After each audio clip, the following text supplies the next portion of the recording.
Para enterarse de los hechos tal como son, solo sigue escuchando Poder Informativo. Gracias, muchas gracias por seguir en sintonía con nosotros a través de nuestras dos frecuencias de radio, 570M y 89.7 de FM. Muchas gracias también por permitirnos saludarles a través de TVX, Canal 16 por Cablecom, simultáneamente los tres medios enlazados para usted. Tenemos algunos mensajes, dice, por favor felicíteme a mis padres Francisco Palma de los Santos y la señora Daisy Uscanga Juárez, que el día de hoy están cumpliendo 20 años de casados. La felicitación es de parte de sus hijas Rosa, Leticia y Alicia, del ejido Islas Encantadas, esto allá en el municipio de Cárdenas. Pues con todo gusto la felicitación para don Francisco Palma de los Santos y Daisy Uscanga Juárez por estas 2 décadas juntos. Felicidades, que siga habiendo armonía en ellos. En unos momentos más vamos a platicar con Luis Carlos Dupeirón, el delegado de Economía en la entidad, ya está con nosotros. Por lo pronto, hoy es miércoles, como todos los miércoles, vamos a tener la participación del licenciado Feliciano Calzada, comentarista de este espacio. Vamos a ver y escuchar con sumo interés la participación de este miércoles. Con Poder Informativo, la palabra de Feliciano Calzada Padrón.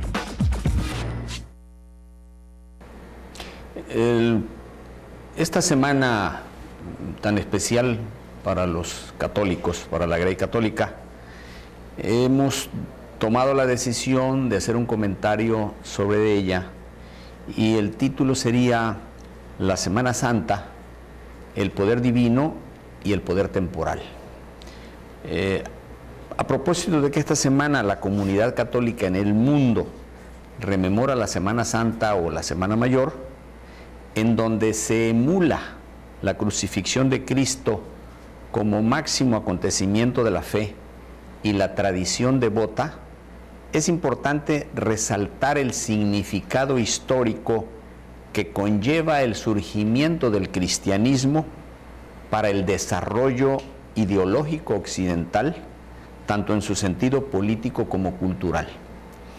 Es importante tomar en cuenta que para que hoy en día los pueblos católicos del mundo puedan realizar su culto de manera legal, fue necesario que la religión fuese institucionalizada y aprobada por el Estado, lo cual le dio un carácter institucional y colectivo que le confirió personalidad jurídica y, por supuesto, un patrimonio, que es lo que en la actualidad conocemos como la Iglesia Católica, que tiene su sede en la Ciudad del Vaticano. Fue precisamente el emperador romano Constantino quien legalizó la religión católica mediante el llamado Edicto de Milán en el año 313. Asimismo, fue él quien emplazó al primer concilio de Nica en el año 325, que confirió legitimidad al cristianismo en el Imperio Romano por vez primera. Retomaremos pues ciertas reflexiones que sobre este tema, que aparecen mucho más detalladas en mi libro sobre Derecho Constitucional, en el capítulo 6, donde se describe un marco histórico que hace alusión a los acontecimientos que marcaron el devenir de la Edad Media y que sin duda son las simientes filosóficas, ideológicas e incluso artísticas que redundarían en lo que sería el Renacimiento y la modernidad. La Edad Media, que se inicia en el siglo V, influida por la aparición del cristianismo, al igual que por la irrupción de los bárbaros, es un periodo rico en fenómenos que, como el feudalismo, habrían de tener grandes repercusiones.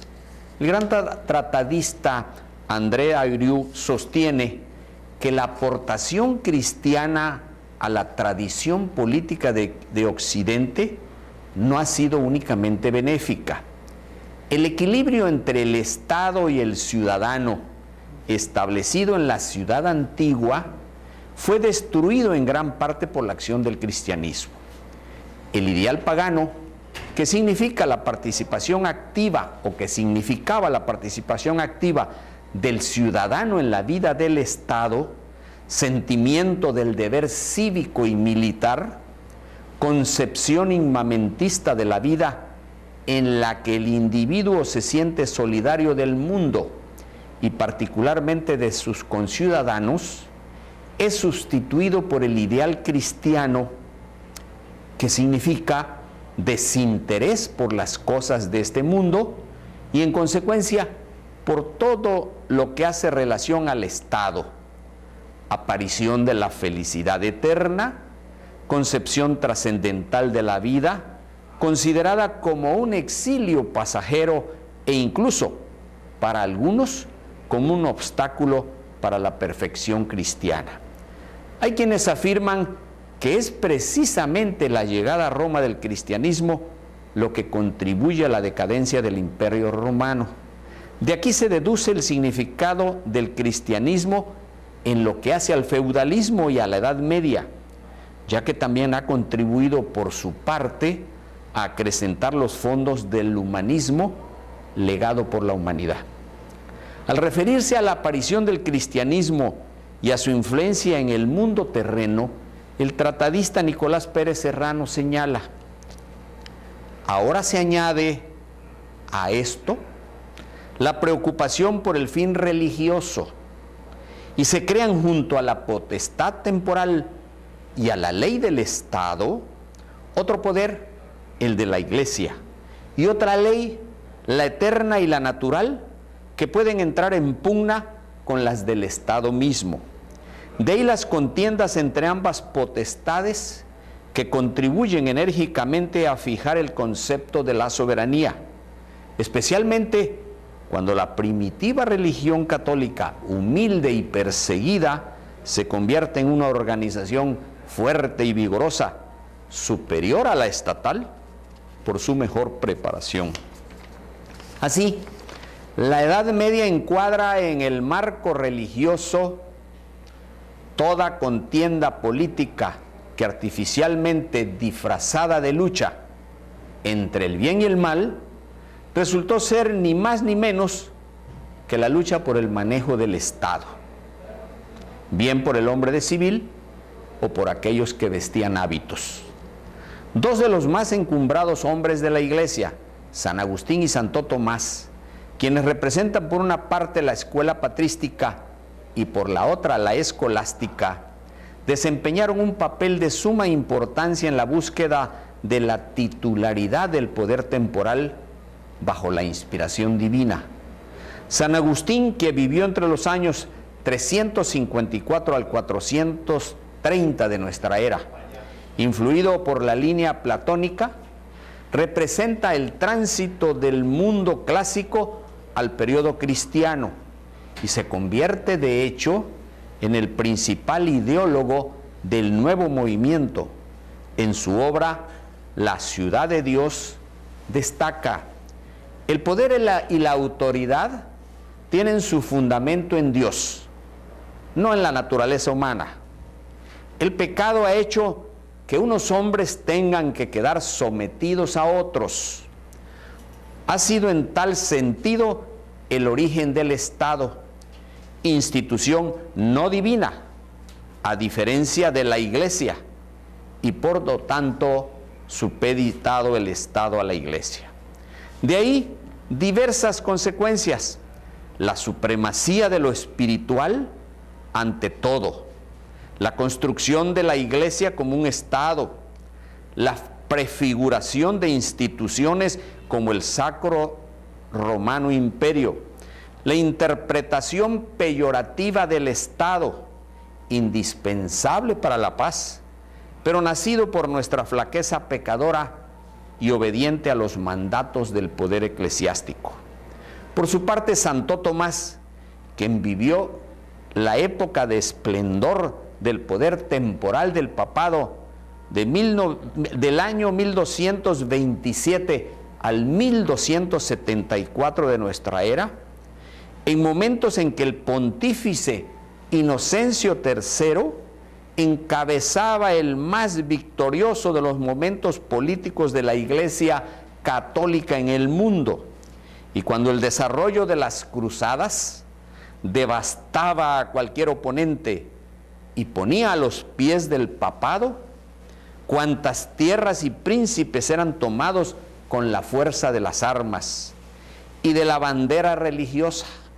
Vino entonces a armonizar en su obra Summa Theologica la filosofía aristotélica con los postulados cristianos. Y como la Iglesia ya ha triunfado, no siente contra el Estado animadversión ni recelo, antes bien vuelve a considerarlo como institución impuesta por la tendencia sociable del hombre y cuya causa formal radica en la autoridad, aunque su causa final sea el bien común, sirviendo fines morales y participando en la vocación de la Iglesia de realizar en la tierra el reino de Dios.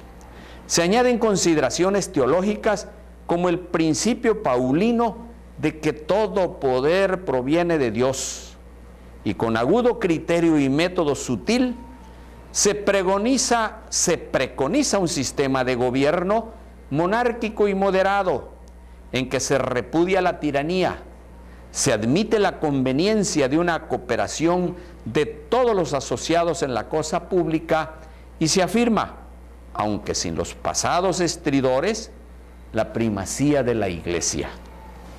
Podemos concluir diciendo que la Iglesia como institución social, con todas sus altas y bajas, luchó como dependencia del Estado, luchó al lado del Estado y posteriormente, por siglos, se sobrepuso al Estado.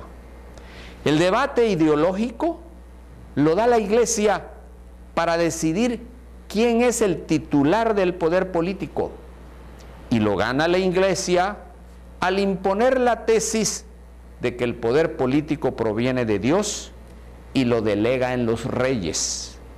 Y es con Napoleón Bonaparte que se rompe esta tradición, cuando en su coronación Bonaparte no permite que el Papa deposite la corona de Francia en su cabeza, sino que Napoleón se adelanta al Papa, toma la corona con sus propias manos y se autocorona.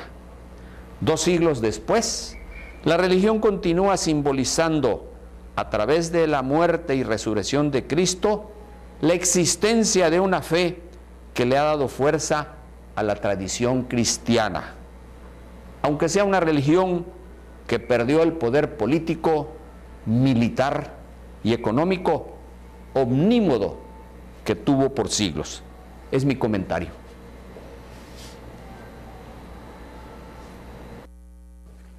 Muchas gracias por la participación del licenciado Feliciano Calzada. Recuerde, todos los miércoles él está con nosotros, y además pueden ustedes hacerle llegar correos electrónicos para comentarios sobre su participación o temas que quisieran también él abordara. fcalzada@hotmail.com es el correo electrónico al cual pueden hacerle llegar estos mensajes. Vamos a la pausa y regresamos muy rápido con el invitado de este día, el licenciado Luis Carlos Dupeirón, delegado de Economía en Tabasco. Ya está con nosotros, volvemos enseguida con más. Marque ahora en Villahermosa 315-8600 y 315-6223. Poder Informativo. Regresamos.